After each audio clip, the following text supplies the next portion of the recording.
hello everyone কি খবৰ আপোনালোকৰ এই আই মাছৰ বইল জালুকিয়া ৰেচিপিটো যদি আপোনালোকে ট্ৰাই কৰা নাই এবাৰ ট্ৰাই কৰি চাব খুব কম সময়ৰ ভিতৰতে আপোনালোকে বনাই খাব পাৰিব খাবলৈও খুব ভাল লাগে ভাবিলো সেই কাৰণে আপোনালোকৰ লগতে মই ভিডিওটো শেয়াৰ কৰি দিও বুলি প্ৰথমতে মই পেনখন পাতি দিলো তাৰ পাছত মই মাছ কে পিস দি দিলো তাৰ পৰা ইলুটি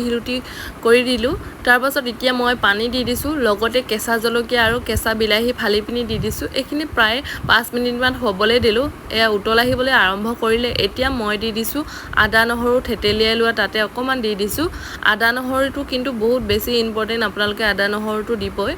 আৰু তাৰ পাছত এখিনি আকৌ 10 মিনিট মান উতলিবলৈ দিলো আৰু এতিয়া মই এচামুচ জুখত নেমু ৰস দি দিছো আৰু স্লাইস কৰি লোৱা দুপিস নেমু দি দিছো আপোনালোকে বেছিকেও দিব পাৰে